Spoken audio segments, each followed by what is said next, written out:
ನಂಜನಗೂಡು ತಾಲೂಕು ಚಿಕ್ಕಯ್ಯನ ಛತ್ರ ಹೋಬಳಿ ವರ್ಣ ವಿಧಾನಸಭಾ ಕ್ಷೇತ್ರಕ್ಕೆ ಸೇರುವ ಹುಳಿಮಾವು ಗ್ರಾಮದಲ್ಲಿ ಇಂದು ಬೆಳಗಿನ ಜಾವ ಚಿರತೆಯು ಗ್ರಾಮದಲ್ಲಿ ಪ್ರತ್ಯಕ್ಷಗೊಂಡು ಗ್ರಾಮಸ್ಥರಲ್ಲಿ ಆತಂಕವನ್ನ ಮನೆ ಮಾಡಿದ್ದು, ಚಿರತೆಯನ್ನ ಕೂಡಲೇ ಸೆರೆ ಹಿಡಿದು ಗ್ರಾಮಸ್ಥರು ನಿರ್ಭಯವಾಗಿ ಓಡಾಡಲು ಅನುಕೂಲ ಮಾಡಿಕೊಡಬೇಕೆಂದು ಸಂಬಂಧಪಟ್ಟ ಅರಣ್ಯ ಇಲಾಖೆ ಹಾಗೂ ಸಚಿವರಲ್ಲಿ ಗ್ರಾಮಸ್ಥರು ಮನವಿಯನ್ನ ಮಾಡಿದ್ದಾರೆ.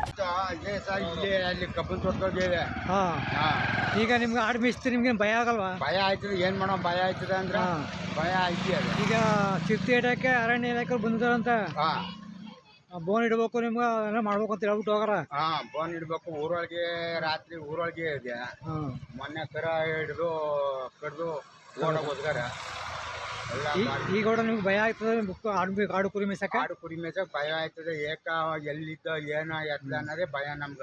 ಗ್ರಾಮದಲ್ಲಿ ಮೊನ್ನೆ ಮಾದಪ್ಪ ಎಂಬುವರ ಕರವನ್ನ ಕಚ್ಚಿ ಗಾಯಗೊಳಿಸಿತ್ತು. ಇವತ್ತು ಬೆಳಗಿನ ಜಾವ ಅದೇ ಮಾರ್ಗವಾಗಿ ಚಿರತೆಯು ಪ್ರತ್ಯಕ್ಷಗೊಂಡು ಗ್ರಾಮಸ್ಥರಲ್ಲಿ ಆತಂಕವನ್ನ ಉಂಟು ಮಾಡಿದೆ. ಕೂಡಲೇ ಚಿರತೆಯನ್ನ ಸೆರೆ ಹಿಡಿದು ಗ್ರಾಮಸ್ಥರಲ್ಲಿ ಇರುವ ಭಯದ ವಾತಾವರಣವನ್ನ ಮುಕ್ತಗೊಳಿಸಲು ಸಂಬಂಧಪಟ್ಟ ಅರಣ್ಯ ಇಲಾಖೆಯು ಕ್ರಮ ಕೈಗೊಳ್ಳಬೇಕು ಹಾಗೂ ಮೈಸೂರು ಜಿಲ್ಲಾ ಉಸ್ತುವಾರಿ ಸಚಿವರಾದ ಡಾಕ್ಟರ್ ಎಸ್ ಯತೀಂದ್ರ ಸಿದ್ದರಾಮಯ್ಯನವರಲ್ಲಿ ಗ್ರಾಮದ ಮುಖಂಡ ಪರಶಿವಮೂರ್ತಿ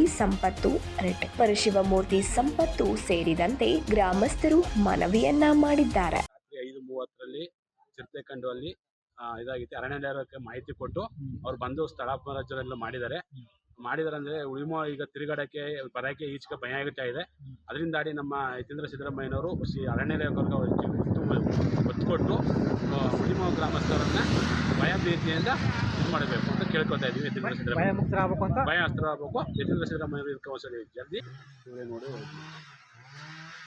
ಎಷ್ಟು ಗಂಟೆ ಯಜಮಾರಿ ಹೆಂಗಾಗಿರೋದು? ಎಷ್ಟು ಗಂಟೆಲಿ ಹೆಂಗಾಗಿರೋದು? 4:45 ಗಂಟೆ. ಯಾವತ್ತು?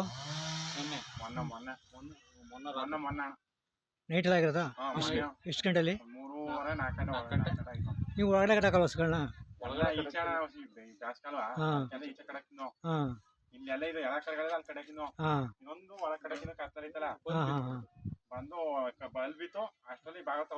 ಸುದ್ದಿ ತಿಳಿದ ಕೂಡಲೇ ಅರಣ್ಯ ಇಲಾಖೆಯ ಸಿಬ್ಬಂದಿ ವರ್ಗದವರು ಗ್ರಾಮಕ್ಕೆ ಭೇಟಿ ನೀಡಿ ಸ್ಥಳವನ್ನ ಪರಿಶೀಲಿಸಿ ಚಿರತೆಯನ್ನ ಸೆರೆ ಹಿಡಿಯಲು ಎಲ್ಲಾ ರೀತಿಯ ಕ್ರಮವನ್ನ ಕೈಗೊಳ್ಳಲಾಗುವುದೆಂದು ತಿಳಿಸಿದರು.